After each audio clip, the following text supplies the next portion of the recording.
Jika kita perhatikan sekilas, benda ini terlihat seperti potongan daun kering yang menggantung.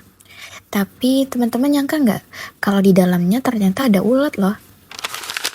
Halo semuanya, aku Reza Octavia. Kali ini akan membahas mengenai ulat kantong. Ulat kantong merupakan larva ngengat dari famili Psittaceae yang hidup di dalam kantong yang dibuatnya sendiri dari potongan daun dan bahan-bahan di sekitarnya. Pada pengamatan ini, ulat kantong ditemukan pada tanaman jambu biji. Tanaman ini dapat menjadi sumber makanan bagi larva selama masa pertumbuhannya.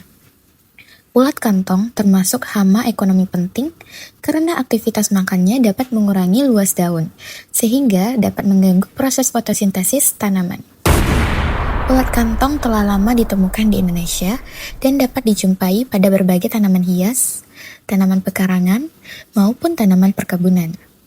Secara klasifikasi, ulat kantong termasuk filum Arthropoda, kelasnya Insecta, ordonya adalah Lepidoptera, dan familinya adalah Psittaceae. Ulat kantong mengalami metamorfosis sempurna atau holometabola, terdiri atas 4 fase.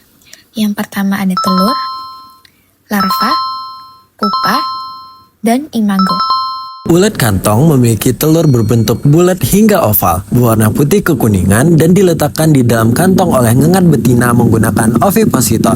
Telur tidak memiliki filamen atau rambut penutup. Seekor betina mampu menghasilkan ratusan telur yang menetas dalam 1-3 minggu. Larvanya berbentuk memanjang, berwarna coklat hingga hijau kecoklatan, dan selalu membawa kantong pelindung yang terbuat dari potongan daun dan benang sutra. Larva aktif memakan daun sehingga dapat menyebabkan kerusakan berat pada tanaman. Selanjutnya, imago dan bioekologi ulat kantong atau Metysa plana. Imago atau ngengat dewasa berupa ngengat kecil yang menunjukkan dimorfose seksual. Ngengat jantan memiliki sayap berkembang sempurna, berwarna coklat kehitaman, dan mampu terbang untuk mencari betina. Rentang sayap sekitar 10-15 mm. Sebaliknya, betina umumnya tidak bersayap, berbentuk menyerupai larva, dan berada di dalam kantong hingga proses perkawinan dan peletakan telur. Umur imago relatif singkat, hanya beberapa hari setelah dewasa. Bioekologi ulat kantong dikenal sebagai hama penting pada tanaman kelapa sawit, kelapa, dan beberapa tanaman hias. Larva hidup di dalam kantong yang terbuat dari potongan daun, serat tanaman, dan sutra yang dihasilkannya sendiri. Kantong tersebut berfungsi sebagai pelindung dari musuh alami dan kondisi lingkungan yang kurang mendukung. Larva memakan jaringan daun sehingga menyebabkan jala berlubang dan penurunan permukaan fotosintesis. Perkembangan optimum terjadi pada suhu 25-32 Celcius dengan kelembapan yang cukup tinggi. Penyebab terutama dilakukan oleh imago jantan yang terbang mencari betina. Musuh alami yang paling penting meliputi parasitoid seperti Brasiliensia sp, dan predator laba-laba, semut, serta jamur entomopatogen, Bevuria bassiana dan Metarhizium anisophylla. Serangan dapat menyebabkan defoliasi dan menurunkan produktivitas tanaman pada perkebunan kelapa sawit. Kesimpulannya, ulat gerayak dan ulat kantong sama-sama mengalami metamorfosis sempurna, namun memiliki perbedaan pada fase imagonya. Imago ulat gerayak merupakan ngengat yang aktif terbang dan berkembang biak pada malam hari, sedangkan pada ulat kantong hanya jantan yang mampu terbang, sementara betina tetap berada di dalam kantong. Secara bioekologi, ulat gerayak bersifat sebagai polifag dan menyerang berbagai tanaman budidaya, sedangkan ulat kantong lebih sering ditemukan pada tanaman perkebunan, terutama kepala kelapa sawit.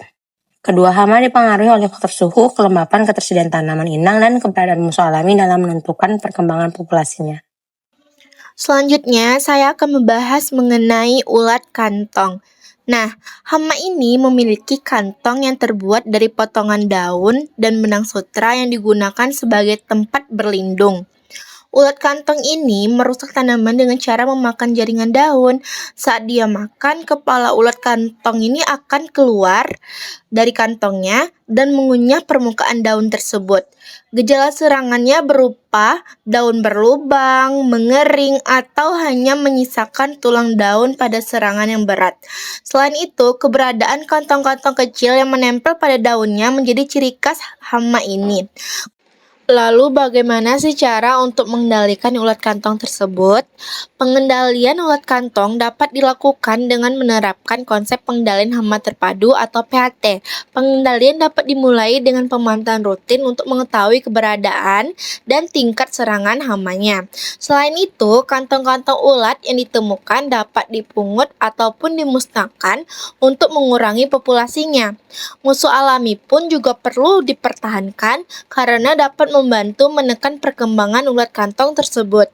Nah, jika populasi hama ini sudah tinggi dan juga menimbulkan kerusakan yang sangat serius, maka insektisida dapat digunakan sesuai dengan anjuran sebagai langkah terakhir dalam konsep PHT.